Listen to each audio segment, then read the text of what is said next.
following on from Amit's fantastic presentation last week in relation to website building and points to consider before buying a website.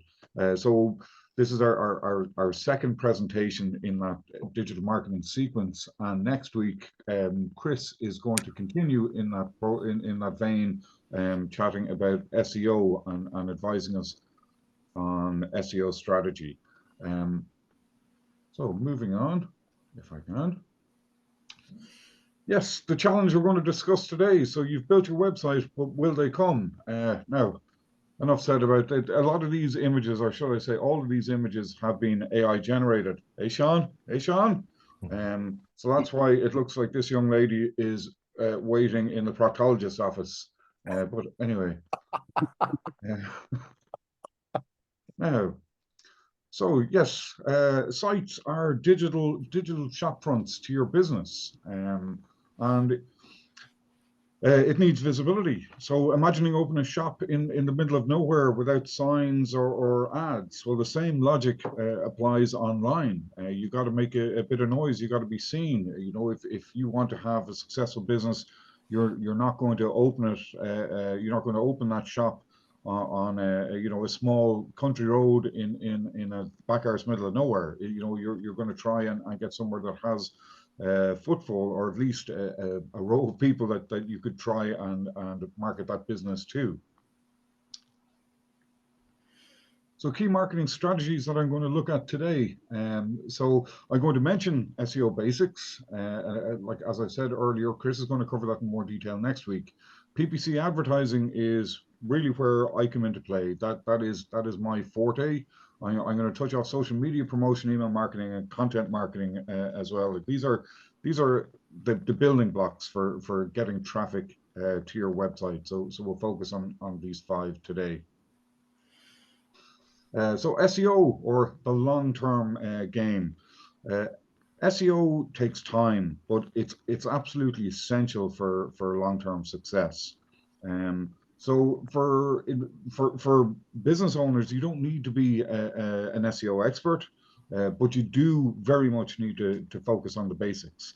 And where dealing with a good web developer such as Amit is going to pay off dividends is that a good web developer would produce an SEO compliant site. So at least when we're at this starting point of moving forward and trying to generate traffic coming to your site, at least you know the building blocks have been laid, and your site is in the best position to move forward. So again, it's about optimizing your website so the search engines pick them up properly. There'll be use of keywords that are going to best represent your product or service, or again the search that traffic is going to bring in. Sorry, Manus. Yep. Just some of the terms and short acronyms that you're using. Will you just expand on them, because not everybody might be aware of them? Sorry. Yep. Absolutely. So SEO stands for search engine optimization. Excuse me. Thanks, Amit, for pointing that out. And these are sort of four very high level steps. As I've said again, Chris will cover this in detail next week. But the production of high quality content, this is where really what I'm referring to is writing blogs and other such content for your website or for social media that is very relevant to your product or service. Backlinks, again, this is Chris's area of expertise, but it's getting links from other websites to link to your site, and ultimately that will increase what Google calls your domain authority score. So it gives you a bit of relevance, a bit of weight in your area, or gives your website that. Sorry.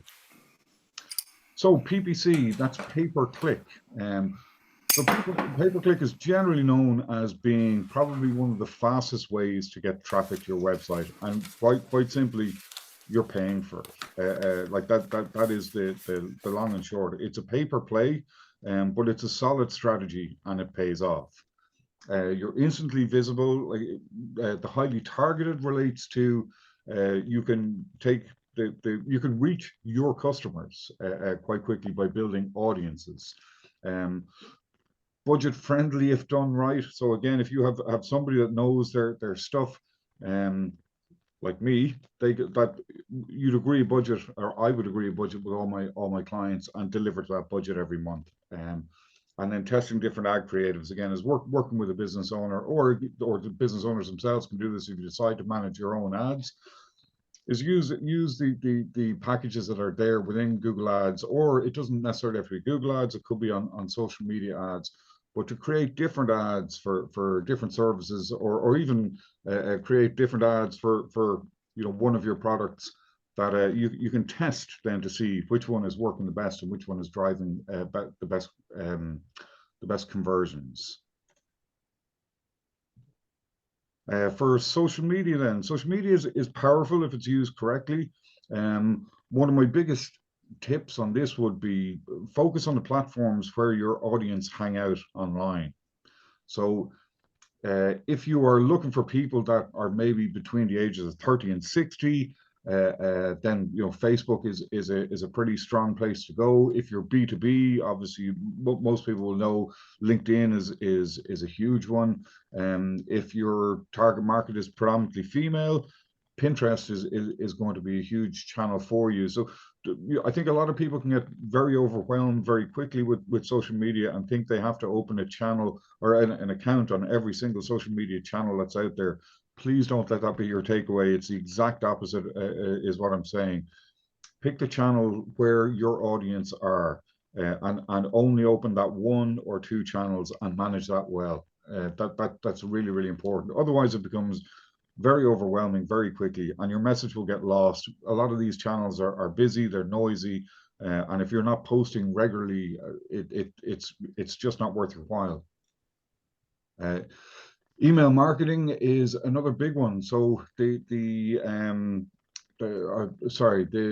what's it called? The saying with email marketing is, for every dollar spent, there's a return of $40 on email marketing. A lot of people think that email marketing is dead, and it's not. Far from it. The rate of return on it is huge. So if your business isn't performing some email marketing, you should really look at encompassing that within your overall marketing strategy. It's very simple. It can be managed easily by business owners. So yeah, please have a look at that. Again, it should be about stratification. So trying to pick the email addresses that you have and stratify them in some way, shape, or form, be that by demographic or some transactional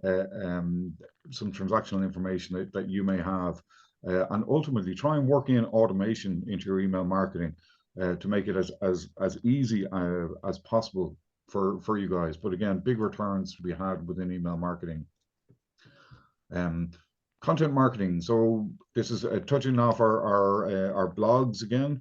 So content marketing positions you as an expert, and it focuses on solving problems for your audience. So you can be quite specific with this. That can be, again, creating guides, answering questions for people on social media, and obviously the big one that most people would refer to or revert to when they hear content marketing is blogs. But do always remember, it's also the content that's on your site.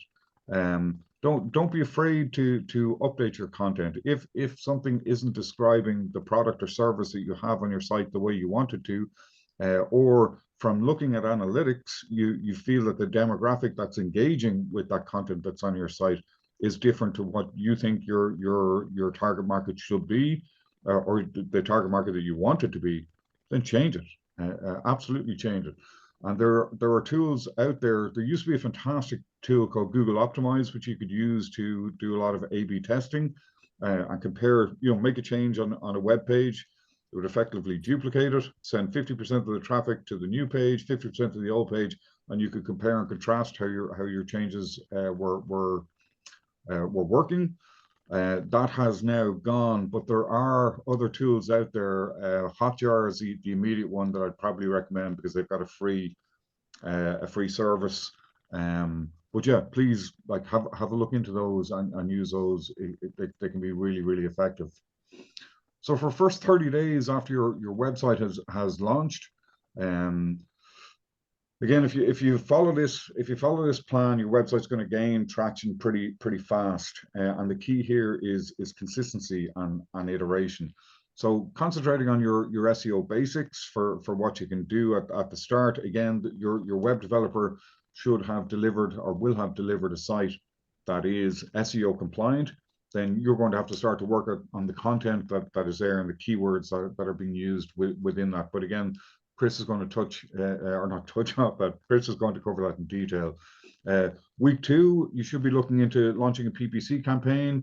Some of the work that's done in week 1, such as keyword management and keyword research, is going to fall into your pay-per-click campaign. Deciding how you're going to get your ads out there. Are you going to hit a specific demographic within your social media channels? Or are you going to run a Google Ads search campaign? So that's for people that are actively searching for your product or service within Google. These are all decisions that would have to be made, get the campaign up and running and release it out there. And then engage on social media. So this is the organic side of the house, that once your advertising campaigns have started, if people start to talk about your product or service or business on social media, that you're there to answer that and engage with them and create a bit more noise and dropping links into in for your website wherever possible. And week 4 then is your email outreach. So I should mention, sorry, this is high level. You should be capturing email addresses through your new website pretty much from week 1 and as traffic arrives. Most people will do that with a newsletter sign up or some other type of marketing hook. But the currency that you're looking for there is an email address. But week 4 really is when that when the outreach should start. So your campaign should go out for your first newsletter should issue, etc. And you should be having a look at all your customer touch points along the process when you could email them without killing them and flooding their inbox with emails, obviously.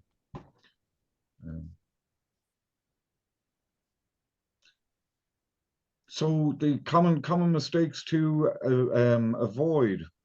Many businesses make these mistakes, so do try and avoid them. Marketing is a process; it's not an overnight success.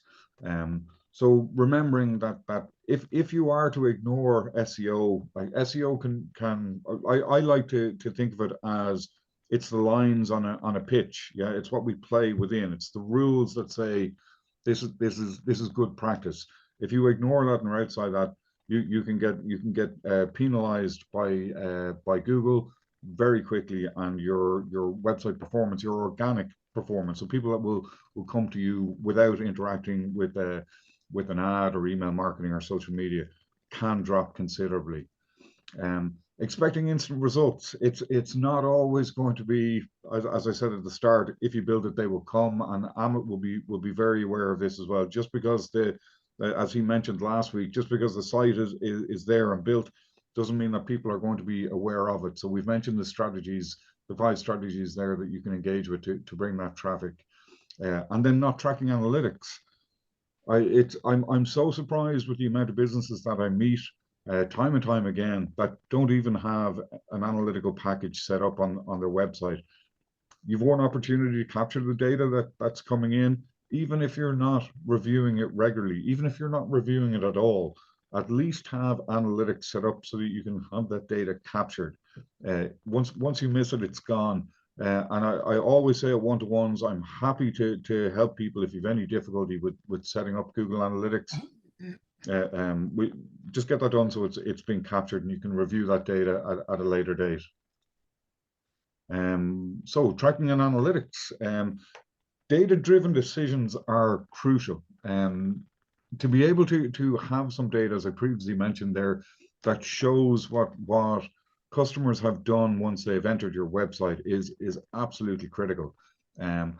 It allows you to make decisions that it will bring in data-driven design. So you will have seen customers taking a particular action within the website that may not be your desired action. So you may move something on the site to a different area, or you may change content. But again, there's a rationale as to why you're doing it, and that is pretty critical. Google Search Console is a tool that's used to look at organic traffic coming into sites. It can present and provide high-level information on SEO issues that can be encountered. It's the old digital webmaster tools, if people are familiar with that. And again, a tool that Chris would use a lot with SEO. PPC tracking and Google Tag Manager work hand in hand, also with Google Analytics. So this is where successful events are made or are built within the Google platform, and then recorded on analytics and reported from there. I'm sure people will have seen Google advertising both on social media and YouTube of how simple and easy it is to advertise online, and it is. So they have reduced the barriers to entry for online advertising, which is only a good thing. But what they fail to say is the tracking of success has been made quite complex and quite difficult. So where a lot of their automations work well, and Google employs a fantastic algorithm in the hunt for conversions and for getting turnover for businesses, you have to show Google Ads what a conversion, what a proper sale, if it's a product you're selling or a sign up for a service, looks like. You're coming up to 14 minutes, Manus. Okay, thanks, Amit. Without that, without that success point, the algorithms are effectively working blind. But again, I'm here to chat to anyone that might have any questions in relation to that. So yeah, bringing it all together, you don't need to be on every platform, again, just from a social media perspective, and focus on what moves the needle for your business. Yes, and that's me. So if look, an offer for VBON, if anybody would like, a 30-minute chat for any VBON members, that's something I'm happy to do, free of charge. Okay, granted, a link in the presentation is a bit of a shit call to action, but I would ask Alec or Amit to maybe circulate this. I'll send you guys on the presentation so we can circulate the link, and I'll pop it in the chat as well. And next week we have the pleasure of listening to Chris, who's going to talk us through the foundation of online marketing and SEO. So if anyone has any questions. Thanks, Manus. Very, very good presentation.